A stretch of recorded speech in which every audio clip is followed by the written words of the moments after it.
C'est avec le même plaisir que je vous retrouve encore cette semaine. Amis téléspectateurs, bienvenue sur votre émission Espace Agro.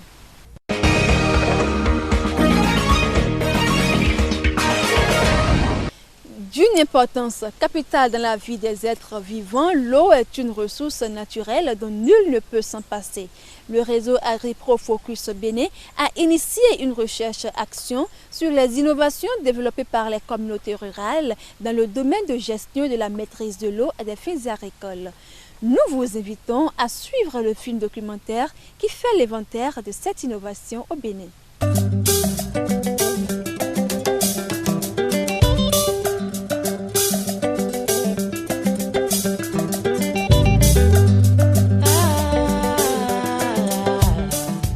D'une importance capitale dans la vie des êtres vivants, l'eau est une ressource naturelle dont nul ne peut se passer. L'eau, c'est la vie. Tel qu'on le dit avec les hommes, sans eau, l'homme ne peut pas vivre. C'est de même que sans eau, les plantes ne peuvent pas vivre, les animaux non plus. Avant d'amorcer quelque activité agricole que ce soit, il faut prioritairement l'eau. Contrairement aux pays sahéliens, le Bénin regorge d'un volume assez important de cette ressource. Oui, le Bénin est très bien situé et il dispose de deux types de ressources en eau. Les ressources en eau de surface, nous avons près de 14 milliards de mètres cubes d'eau, et les ressources en eau souterraine, et nous disposons pour cela 2 milliards de mètres cubes d'eau. Ces ressources nous proviennent de la pluie. Et quand il ne pleut pas, ces ressources, la recharge en eau souterraine diminue et les eaux de surface aussi ne sont pas abondantes. Donc c'est la pluie qui est notre source mère. Malgré cette richesse naturelle, l'agriculture béninoise est trop tributaire de la pluie. Pourtant, au Bénin, il existe assez d'innovations pour la maîtrise de l'eau qui évitent de ne plus dépendre de la pluie. Mais ces techniques ne sont pas très bien connues. Avec le phénomène de changement climatique, il est davantage nécessaire non seulement de faire connaître ces innovations, mais surtout de sensibiliser les agriculteurs sur les dites techniques de maîtrise de l'eau afin de produire indépendamment de la pluie et de pouvoir nourrir une population qui augmente sans cesse. Pour éviter tout ça, si le producteur reste soumis rien qu'à l'eau venant de la pluviométrie, c'est que nous risquons d'avoir des problèmes en temps normal, c'est-à-dire lorsque les pluies commencent à un moment donné, le producteur, ses champs sont inondés, il perd beaucoup. Il y a beaucoup de possibilités par rapport à la maîtrise de l'eau. C'est pour cela que nous œuvrons actuellement pour que on maîtrise davantage l'eau pour pouvoir produire en contre-saison. Ne pas attendre forcément la pluie pour pouvoir produire. Face à cette problématique, le réseau AgriHub Bénin a initié une mission de prospection chargée de recenser au niveau de différentes localités du pays les techniques de maîtrise de l'eau dans le secteur agricole. AgriHub facilite cette mission d'investigation pour pouvoir partager les résultats avec les acteurs, que ce soit membres du réseau, les gens qui sont dans le domaine de l'agriculture, qui peuvent partager vraiment les résultats de cette recherche. L'eau, c'est vital aujourd'hui pour la vie. L'eau, c'est vital pour le développement de l'agriculture. Et les eaux de surface, comment on les gère? Les eaux de pluie, comment on les gère? Donc tout ça là, en les maîtrisant correctement avec des technologies appropriées à bas coût, ça peut permettre de compenser vraiment les déficits en matière d'eau dus à la sécheresse, au retard des pluies. Juste pour faire émerger quelque chose qui est vraiment novateur et qui permet aux gens d'en tirer vraiment leçon, d'apprendre de ce qui se passe pour pouvoir améliorer les pratiques agricoles. Cette mission a permis de noter que la nature a effectivement doté le Bénin de beaucoup de ressources en eau. De plus en plus conscient de ce que l'eau est une richesse qu'il faut ménager pour améliorer le rendement, les paysans mettent davantage en œuvre un certain nombre de pratiques qui sont à la fois endogènes et importées.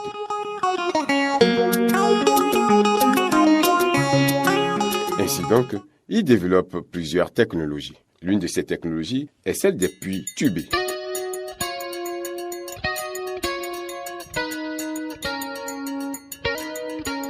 À Malanville, à Kandi comme à Grand Popo, où la nappe phréatique n'est pas très profonde, les paysans font des puits tubés connectés à un système d'irrigation. Un puits tubé, c'est un forage à petit diamètre qu'on fait avec les tuyaux PVC. Donc c'est un forage qui s'effectue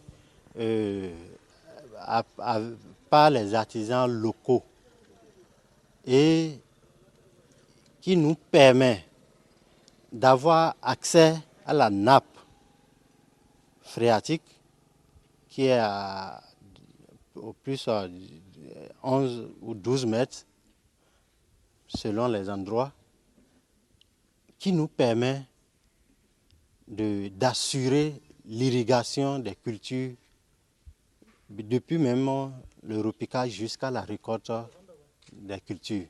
Ça commence d'abord par l'identification du lieu où il faut réaliser le puits tubé. Après cela, il cherche une source d'eau qui est dans les environs de l'endroit où il faut réaliser le puits tubé. Et là, à l'aide de deux motopompes, l'autre motopompe se servira de faire amener l'eau vers le site parce que la technique consiste à forer l'endroit par la pression de l'eau que la première motopompe va amener. Donc, la première motopompe va aspirer de l'eau d'une source d'eau qui est dans les zones. Ça peut être un forage ou bien si c'est au bord, si c'est à côté du fleuve, ça peut être le fleuve. Maintenant, la motopompe aspire l'eau et le refoule. Et c'est la pression de refoulement qu'on utilise au niveau de l'endroit où vous veut forer avec une pression aussi humaine qu'on va et on fore l'endroit. Donc ils ont un tuyau aussi en fer avec un bout un peu dentelé qui permet, au fur et à mesure qu'on enfonce avec la pression là, qui permet de forer et d'aller. Lorsqu'on aura atteint la nappe, il faut rapidement enlever le tuyau en fer là et replacer maintenant le tuyau en PVC. Est-ce que vous voyez? Donc, ils ont cette technique-là de façon rapide pour faire cela. Pour augmenter le débit de l'eau, surtout dans le cas des cultures maraîchères, certains paysans réalisent deux puits tubés adjacents qu'ils exploitent toujours avec une motopompe. C'est ça, tuyau crépine. C'est un tuyau de 63 pressions que nous mettons avec les coudes. Et on fait une sortie ici. C'est ici qu'on branche la pompe. Et la pompe doit aspirer l'eau à partir d'ici. Voilà. Et quand vous attachez la pompe là, ça aspire l'eau dans les puits tubés et ça refoule l'eau à partir de ça. C'est par ici que l'eau est canalisée. En dehors de cela, les agriculteurs utilisent également des puits artésiens à partir desquels ils drainent l'eau pour irriguer leurs cultures. On a juste fait un drainage de la quantité qui coule par terre parce qu'on est dans un côté de pente de l'eau. Donc on draine cette eau dans les champs et puis ça nous sert pour nos cultures. Et cette eau, c'est une grande richesse pour nous. Et sans cette eau, on ne peut pas faire la riziculture. Et tel que ça coule ainsi, juste après la récolte du riz, nous on va encore mettre du maïs en même temps. Nous on est indépendants de la pluie grâce à cette eau. D'autre part, un système d'irrigation muni d'une vanne développée, comme c'est le cas ici à Vovokamé, dans la commune de Dogbo, pour réguler l'eau vers des périmètres aménagés. Cette eau est aussi utilisée pour des usages domestiques.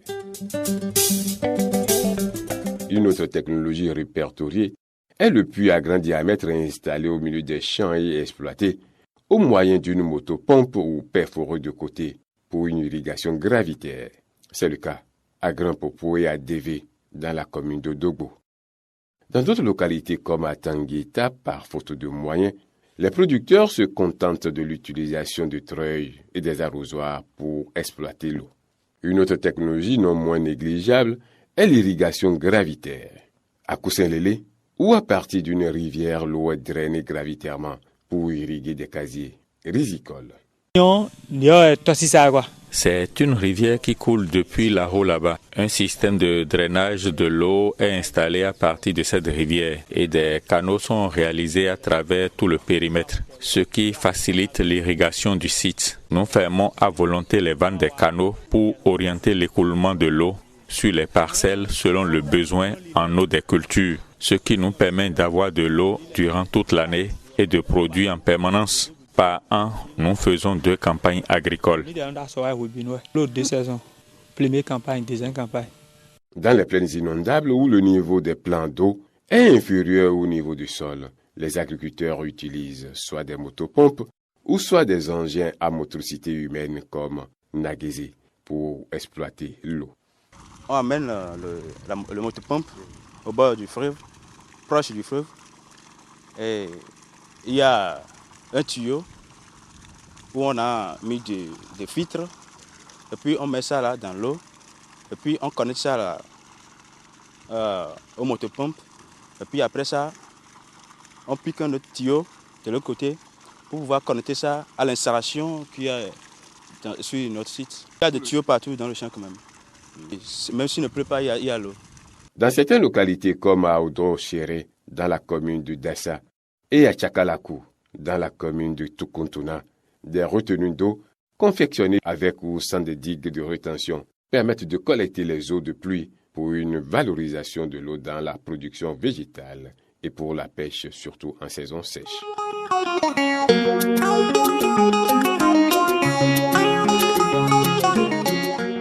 Dans la perspective d'économiser l'eau, la technologie d'irrigation goutte à goutte est adoptée dans certaines pratiques agricoles, notamment l'irrigation des plantations fruitières et du maraîchage. C'est un système d'irrigation localisé avec des tuyaux souples où l'eau coule goutte à goutte au niveau des planches. Ici, c'est le site expérimental du système goutte à goutte. Là, c'est la culture du piment. Il y a le système d'irrigation qui est installé. Maintenant, en dessous des planches, il y a les tuyaux qui sont installés. Et quand on met en marche le groupe, donc l'eau passe par le tuyau et au niveau de chaque plante, il y a des trous. Il y a des trous où l'eau sort pour alimenter les jeunes plants. Et c'est parce que ça sort goutte à goutte au niveau de chaque plant. Pourquoi on dit goutte à goutte? Dans le domaine de l'arboriculture, la maîtrise de l'eau se fait également en utilisant des canaries.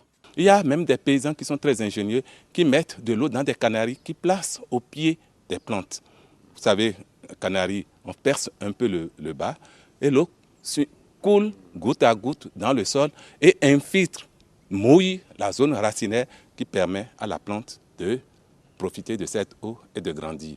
Mais ça ne s'est pas encore répandu partout. C'est là ceux qui font surtout de l'arboriculture qui font ça, les cultures fruitières notamment. Dans les zones où il n'y a pas de l'eau, les producteurs l'amènent à partir d'un point d'eau et arrosent point par point un certain nombre de cultures. L'ingéniosité des hommes dans la gestion de l'eau les amène aujourd'hui à construire des ouvrages de rétention tels que des bacs à eau, les citernes, les châteaux d'eau et des cuvettes en béton. En dehors de ces innovations, il est nécessaire d'ajouter le système d'arrosage avec des tourniquets, qui est une technique importée, mais qui permet aux producteurs d'utiliser moins de main-d'œuvre. J'ai installé le système d'irrigation pour ne pas employer beaucoup de manœuvres, pour réduire les coûts. On a fait premièrement le forage, acheter une motopompe et faire le système d'irrigation. À côté de tout cela, il existe beaucoup d'aménagements agricoles réalisés un peu partout sur le territoire national pour faciliter l'irrigation des cultures.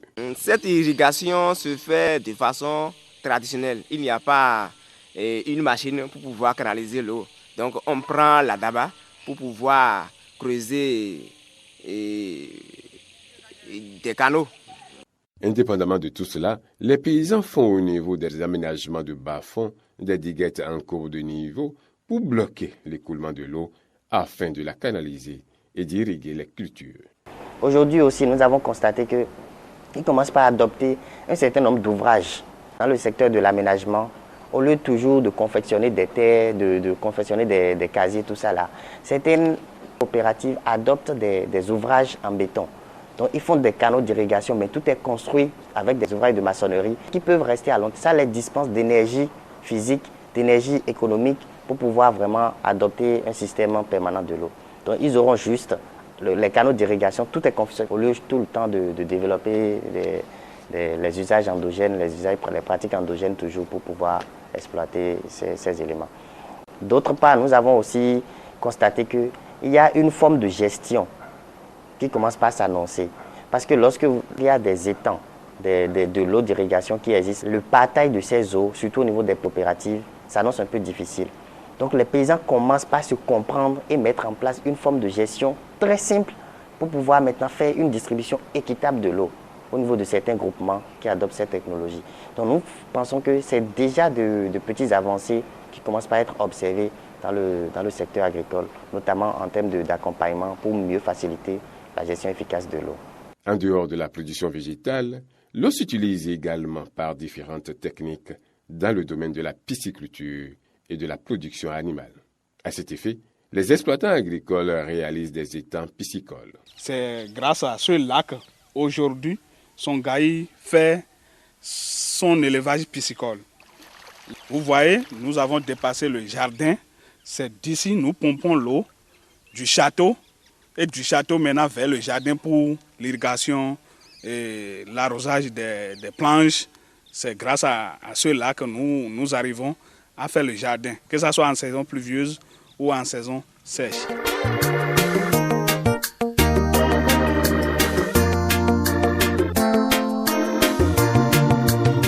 Ces systèmes d'irrigation ne sont pas encore à grande échelle, certes, mais partout où ils sont installés, il y a un impact réel à plusieurs niveaux.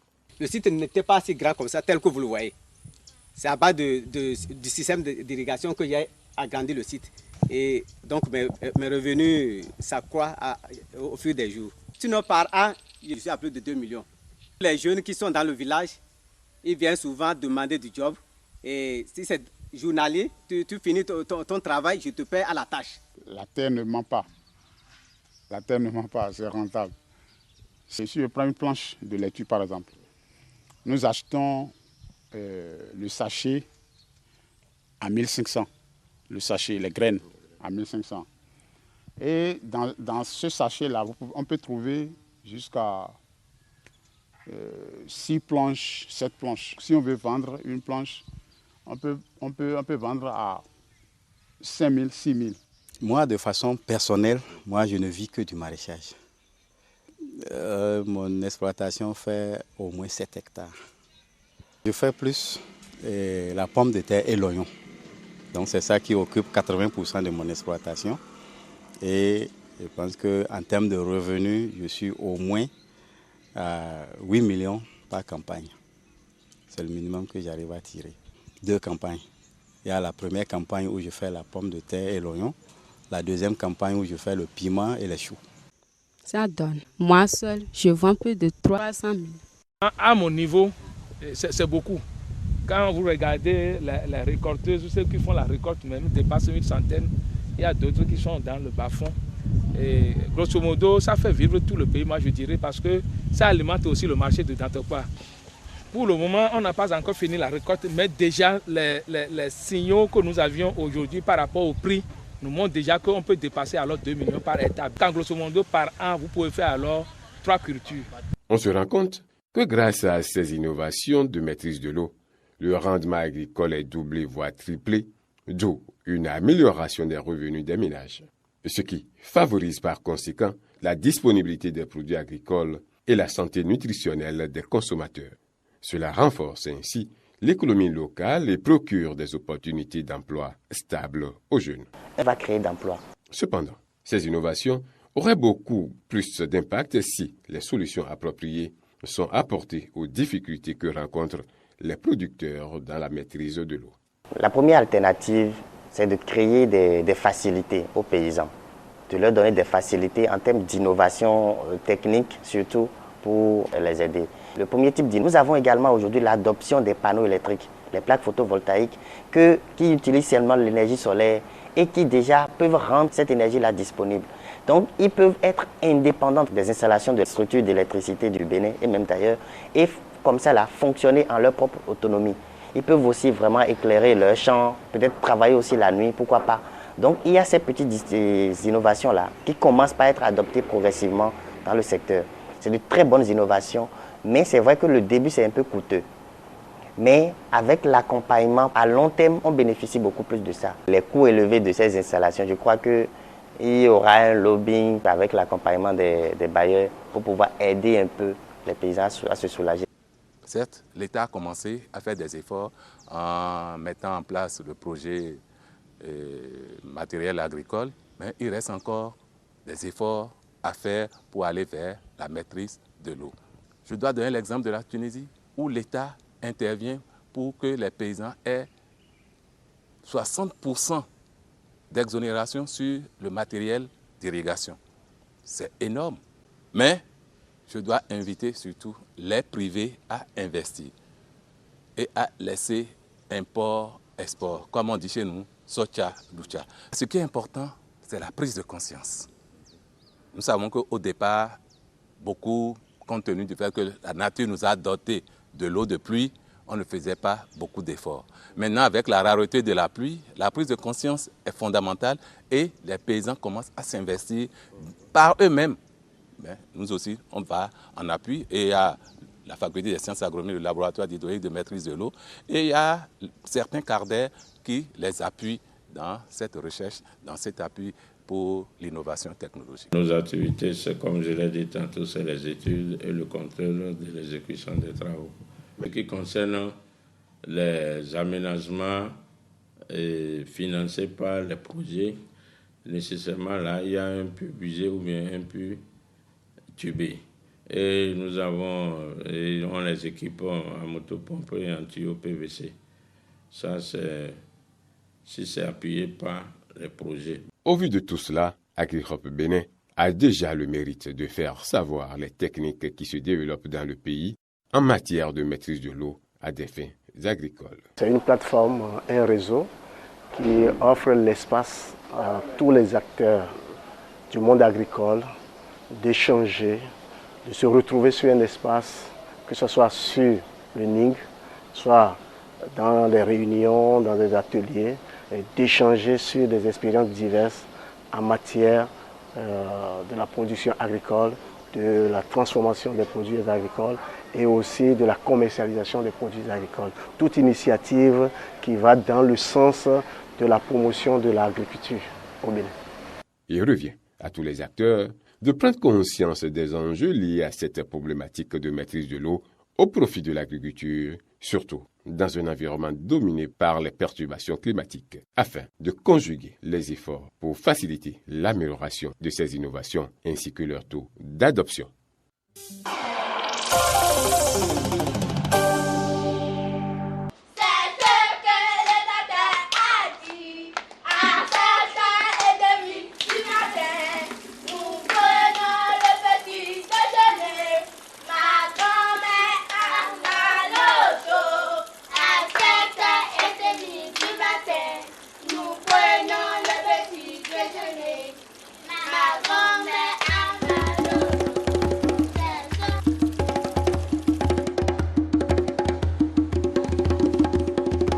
Sion, do Pazinton Egbe, do Sautu. À travers ce film documentaire que vous venez de voir, vous êtes tous d'accord avec moi que le Bénin dispose beaucoup de ressources en eau. Il est maintenant important de promouvoir les différentes techniques de maîtrise de l'eau. Merci à AgriProFocus pour son initiative. Merci à vous aussi, amis téléspectateurs, d'avoir suivi cette émission. Pour tout renseignement, veuillez joindre le service d'appui en communication pour l'alimentation et l'agriculture, SACAGRI, au 62 06 76 38. À très vite pour un autre numéro.